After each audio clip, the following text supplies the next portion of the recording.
नमस्कार, मैं हूं अनुराग मालवीय और आज जन का मन में हम बात करेंगे मध्य प्रदेश के स्वास्थ्य कर्मचारियों के मन की बात। वो आंदोलन पर हैं और उनकी कई सारी मांगे हैं। कई मांगे गैर वित्तीय हैं, कुछ मांगे वित्तीय हैं। अलग अलग वर्ग हैं, अलग अलग कर्मचारी संगठन इसमें भी हैं, चाहे वो दैनिक वेतन भोगी हो, संविदा कर्मी हो या फिर नियमित कर्मचारी हो। सबसे पहले आंदोलन की क्या रूपरेखा है आप लोगों के? आंदोलन की आज हम लोग न्याय यात्रा निकाल रहे हैं।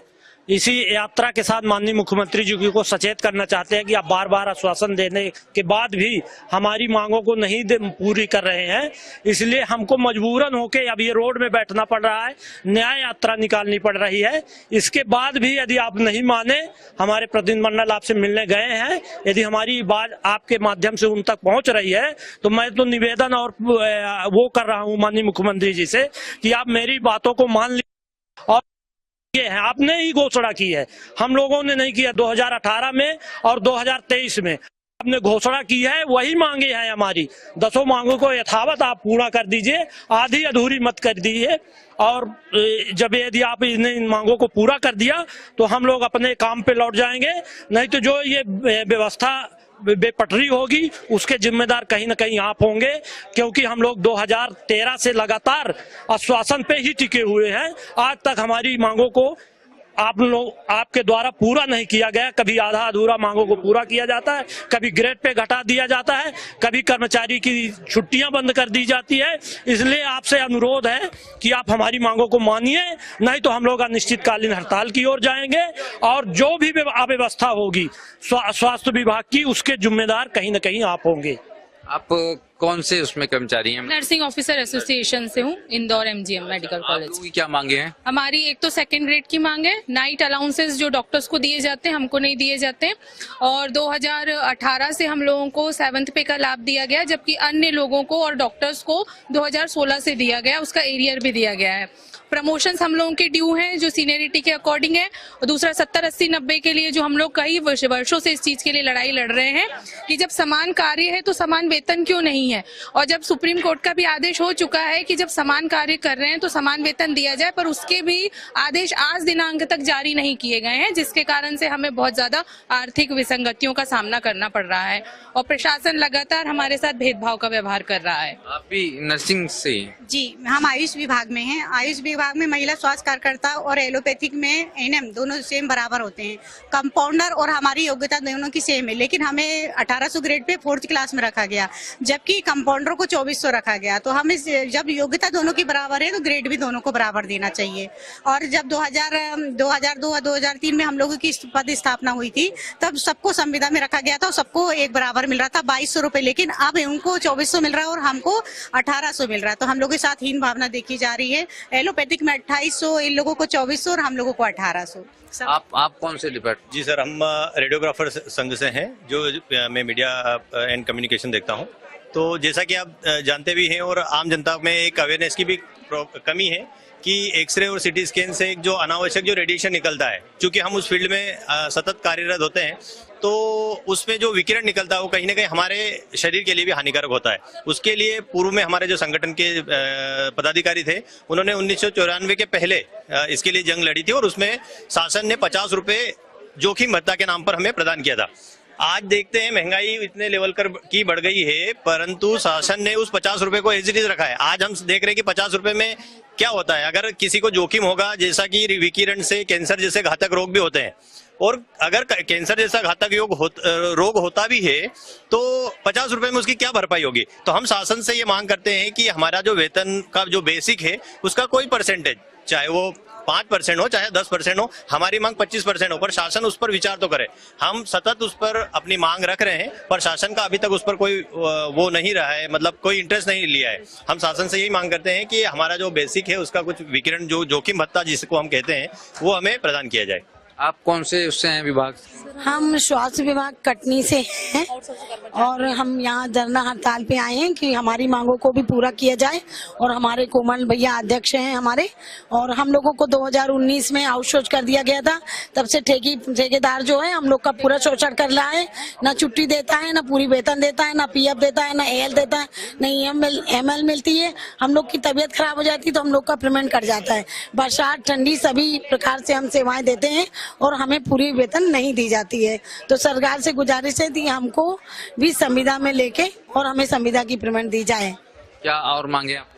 सर हमको जो हमारी जो वेतन पूरी दिया नहीं जाता है, 8,600 ही दिया जा रहा है ठेकेदार द्वारा, और पूरी ठेकेदारी खा रहे हैं पैसे, और कोई भी कर्मचारी सुनवाई भी नहीं कर रहे हैं, कुछ नहीं। आप कौन से उससे हैं? मैं स्वास्थ्य विभाग से हूँ। नहीं, किस पोस्ट पे हैं आप? मैं पब्लिक हेल्थ मैनेजर हूँ। तो क्या आप लोगों की मांगे? हाँ, हम लोगों की मांग जो है संविदा समस्त स्वास्थ्य कर्मचारी के बैनर तले जो है, मुख्यतः हम बात करें तो जो संविदा की जो मुख्य बातें मांगे हैं, इसमें मुख्यतः ग्रेजुएटी हो गई है। एक सबसे प्रथम बात करें, ग्रेजुएटी के बाद अनुकंपा है, 2 हमें उपलब्धियां मिल गई है। लेकिन आगे की जो मुख्यतः हम बात करें सबसे पहले तो हम लोगों का जो वेतन का निर्धारण, अभी ग्रेड पे का निर्धारण हुआ है, उसमें काफी विसंगतियां हैं। इसके लिए कमेटी बनाई गई है। कमेटी बनाने के पश्चात उस पर कोई निर्णय नहीं आया, लगभग 2 साल हो गए हैं। तो ग्रेड पे में एक सुधार होना एक मुख्यतः हमारे लिए उपयोगी है। ग्रेड पे के साथ साथ जो है उसके साथ डीए, एचआरए ये सब देने की हमारी सरकार से डिमांड है। आप किस पोस्ट पे हैं? सर मैं फार्मासिस्ट पद पर हूँ अभी, और राष्ट्रीय स्वास्थ्य मिशन के तहत 52 जिलों में लगभग 32,000 कर्मचारी राष्ट्रीय स्वास्थ्य मिशन के तहत कार्य कर रहे हैं। 2018 में एक नीति तैयार की गई थी जिसके अंतर्गत ये कहा गया था 90% वेतनमान सभी को दिया जाएगा। मतलब नियमित कर्मचारी को यदि 100 रुपये मिल रहा है तो संविदा कर्मचारी को 90 रुपये दिया जाएगा। 2018 की नीति 2023 तक लागू नहीं हुई। फिर 2023 में फिर से माननीय मुख्यमंत्री शिवराज सिंह जी चौहान तत्कालीन मुख्यमंत्री थे, उन्होंने ये आश्वासन दिया कि अब 90% नहीं, आपको 100% दिया जाएगा, जिसकी घोषणा बड़े मंच पर महापंचायत बुलाकर सभी संविदा कर्मचारी को बुलाकर की गई, लेकिन वह भी झूठी साबित हुई। उसके दौरान भी किसी प्रकार का 100% मान किसी को नहीं दिया गया। वर्तमान में जो संविदा कर्मचारी है, यदि नियमित कर्मचारी को 1 रुपया मिल रहा है तो संविदा कर्मचारी 25 पैसे पे काम कर रहा है, जिसमें संविदा कर्मचारी को ना तो प्रॉपर लीव्स मिल पाती हैं, ना अनुकंपा नियुक्ति मिल पाती, ना एनपीएस का फायदा मिल पाता है, और बहुत कम पैसे पे कंटिन्यू काम किया जा रहा है। दूसरी बात कि तुरंत ही किसी भी संविदा कर्मचारी की छोटे से कारण पे सेवा समाप्ति हो जाती है, उसकी कोई इस तरह की जांच नहीं बिठाई जाती कि उसको उसके स्पष्टीकरण का मौका दिया जावे। तो इस तरह से संविदा कर्मचारी और हमारी बहनें, लगभग 17 कैडर हमारे उसमें कार्य करते हैं, कि फार्मासिस्ट हुआ, डॉक्टर्स हुए, आउटसोर्स कर्मचारी हुए, और एक चीज और कि कुछ कर्मचारी जो कि संविदा कर्मचारी थे, काम करते थे, उनको आउटसोर्स पर कर दिया गया, जबकि उनकी पहले नियुक्ति संविदा कर्मचारी एनएचएम के तहत हुई थी, है ना। तो उन्हें भी वापस लाने की हमारी गुजारिश है सभी से। आप लोग किस पोस्ट पर हैं, कहाँ, कौन से विंग में है? मतलब हम लोग एड्स एम्प्लॉयज हैं और नौकरी से हैं, और हम लोग लगातार, मेरे को 19 साल हो गए काम करते हुए। हमारे साथी जो 24 साल से लगातार काम कर रहे हैं, एड्स जैसे घातक बीमारी से जूझ रहे हैं, HIV एड्स मरीज के नाम से सुनते ही डॉक्टर्स या जो भी लोग हैं दूर हटते हैं, हम उनके साथ काम कर रहे हैं, बच्चे डिलीवर करा रहे हैं, बच्चों को नेगेटिव कर रहे हैं, सारे एड्स साथियों को साथ लेके चल रहे हैं। और हम लोग के साथ हमारा ना तो वेतन है, ना हमारे कुछ साथी इस जॉब में करते हुए उनकी डेथ तक हो गई, ना हमें अनुकंपा नियुक्ति है, ना उनके परिवार को कोई आर्थिक सहायता है। हम लोग इसी चीज से जूझ रहे हैं। सरकार से मांग करते हैं कि 2023 की जो संविदा नीति दी गई है वो भी हमें नहीं दी गई।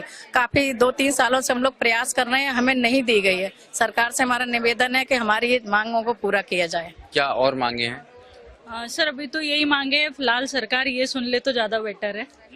और लोग हैं, अगर बात करें तो ओवरऑल कितने संगठन अभी आप लोगों के एक साथ जुड़े हुए हैं? अनुमानित हमारे स्वास्थ्य परिवार के लगभग 10 से 15, लगभग सभी विभाग के अलग अलग 10 संगठन है, और सभी संगठनों की कहीं ना कहीं जो विसंगति होती है, वो विसंगति को लेकर समय समय पर शासन से पत्राचार के माध्यम से अपनी बात को रख के सम्मुख अधिकारियों और प्रशासनिक अधिकारियों से मिलकर अपनी बात रखी है। परंतु जब कहीं से कोई आशा की किरण नहीं दिखी, तो आज हमने एक न्याय यात्रा के माध्यम से, एक शांतिपूर्ण एक न्याय यात्रा के माध्यम से हमने शासन को अपनी बात रखने के लिए प्रयास किया है। और अभी हमारा जो प्रदेश स्तर का जो डेलीगेशन है वो माननीय मुख्यमंत्री जी के कार्यालय में अपना बात रखने के लिए और अपने ज्ञापन के रूप में उनसे बात करने गया है। कितने बार आप लोगों को मतलब इस मामले में एश्योर किया गया, आश्वासन दिया गया, और कितनी बातों पर अमल किया गया? जी चलिए, कितने बार आप लोगों को आश्वासन दिया गया, कितने बार, और इसमें कितना अमल हुआ? 2013 से लेके 2023 तक करीब 10 बार आश्वासन दिया गया, 2 बार महापंचायत, 3 बार महापंचायत बुलाई गई। इसके बाद भी मांगों को नहीं माना गया और ना तो कोई आश्वासन पूरा किया गया। आधी अधूरी नीति को काट छांट के लागू कर रहे हैं। हम लोगों में आक्रोश है, बेहद आक्रोश है, और हम लोग सेवक है, सेवा करना चाहते हैं, मानवता हमारे पास है। इसलिए माननीय मुख्यमंत्री से बार बार आग्रह करते हैं कि हमको सेवा करने का आपने मौका दिया है तो सेवा करने दीजिए, हमारी मांगे मान लीजिए, और आपने जो कहा है वही आप अपना पूरा कर दीजिए। बाकी हमसे कोई वो नहीं है, आपसे कोई दोष नहीं है, न तो हम ये चाहते हैं कि आपकी व्यवस्था पटरी पे आए। इसलिए हम लोग आज न्याय यात्रा निकाल रहे हैं कि आप हमारी मांगों को मान लीजिए, और यदि आप अपनी जिद पे अड़े रहे तो हम लोग एक अनिश्चितकालीन अनशन की ओर जाएंगे, अनिश्चितकालीन धरना की ओर जाएंगे। आप लोग कहाँ से आए हैं? इंदौर से आए हैं। तो कौन सी मांगे हैं आप लोग? हमारी ये मांग रही है कि हमें ना 20 साल हो गए हैं, सभी NRHM संविदा कर्मचारी हैं। हम सरकार से यही बोल रहे हैं कि हमें वरिष्ठ के आधार पर संविलियन किया जाए, जो हमारे पद खाली है उसी में हमको संविलियन कर दिया जाए।